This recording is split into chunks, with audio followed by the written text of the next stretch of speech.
管子呢推进去比较紧，然后呢用溶剂胶一粘，24个小时它就干了，是这样去处理的。进水不止，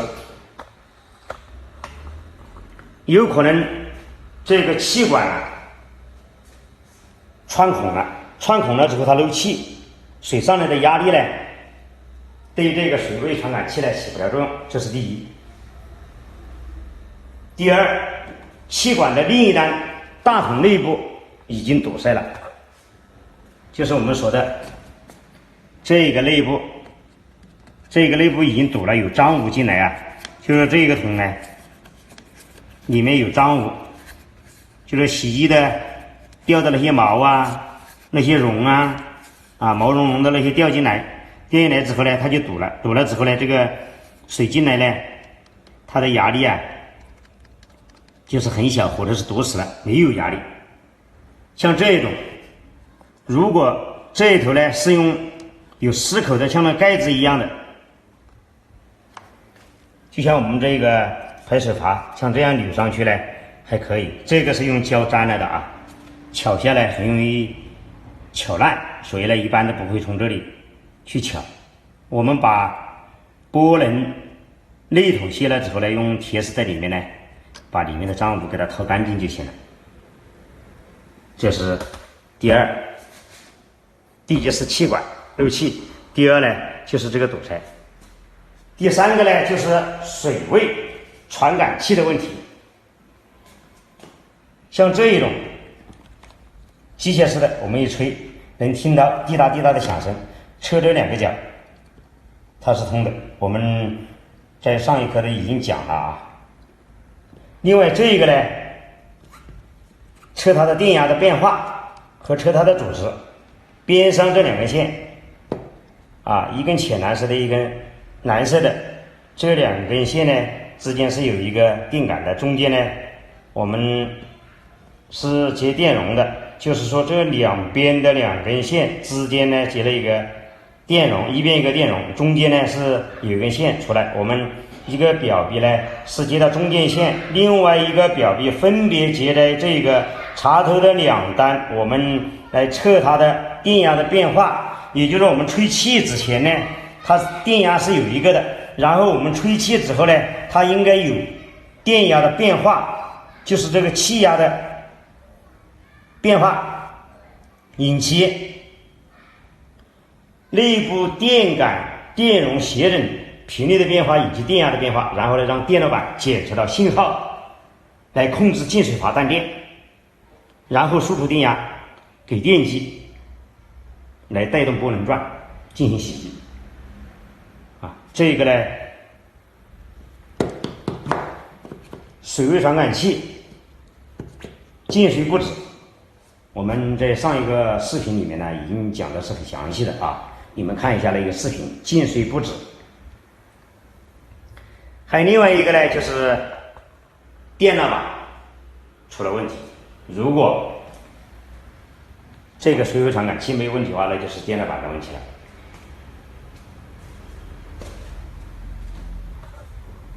好，我们再看下一个，波轮不转不洗。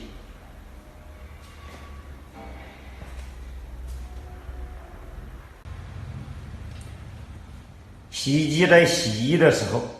波轮不转，首先波轮转的条件就是电机转的条件，我们看一看，必须要进水正常，能受水位传感器的控制，要停水，也就是说电路板正常的，在这个时候呢，进水之后能受水位传感器来控制停水，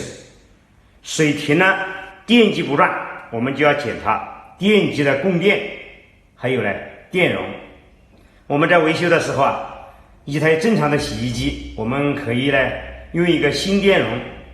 接上去试，这个电容没有问题，然后放在我们的工具箱或者我们的工具包，下次在维修洗衣机的时候，我们就直接用电容代换，不需要去测电容的好坏。因为这个工作在之前我们就已经准备好了，已经试过了，这个电容绝对好的，然后呢将这个电容接上去，如果不转，电机供电的正常，那就说明这个电机有问题。我们转一下这个电机有没有卡轴，如果没有卡轴的话，就是内部的线圈有问题，就是这个。另外电机在转，我们听到电机嗡嗡响，但是波轮不转，在这个时候呢，我们就要检查皮带了。这个皮带有没有掉，有没有弹啊？有的太松了，它带动不了，这是这个。另外一个呢，就是这个波轮波轮中间它是有一个螺杆的，这个螺杆呢松了掉了，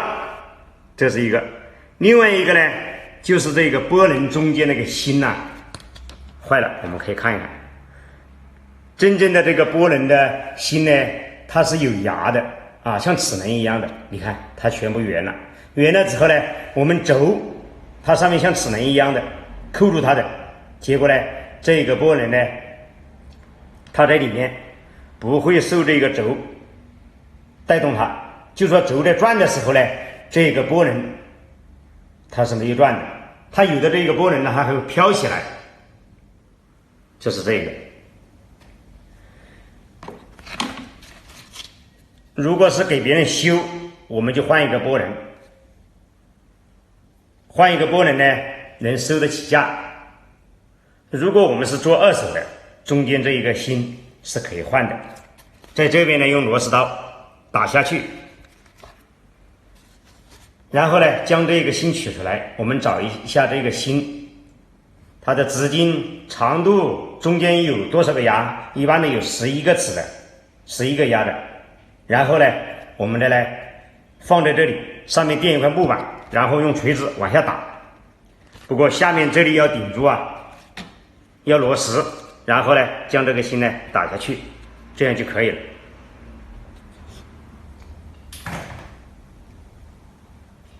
我们还看一看这一个离合器，如果这个电机能转，这个轴转不了，它会出现什么情况呢？电机它会嗡嗡响，负荷很重。我们要在短时间将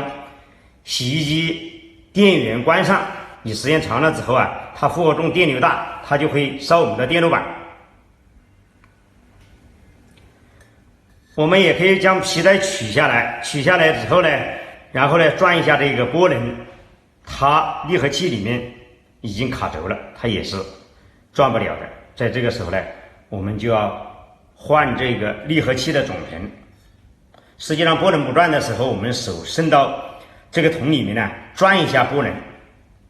如果转不动，有2种可能，一种是我们的离合器卡轴，另外一种是电机卡轴。我们把皮带卸了之后，就能够判断究竟是电机卡轴还是离合器卡轴。如果离合器卡轴，离合器坏了，我们就要换一个整个离合器的总成。换离合器的时候，你看这里有个螺丝，这里有个螺丝，前面这里还有个螺丝，这里有个螺丝，4个螺丝这个离合器呢有2种，一种是大螺帽的，另外一种呢，上面一个内筒呢，它用4个螺丝的，像海尔的，它就是用4个螺丝上这个托盘的，就是内筒的托盘。4个螺丝上内筒托盘的那种，我们换的时候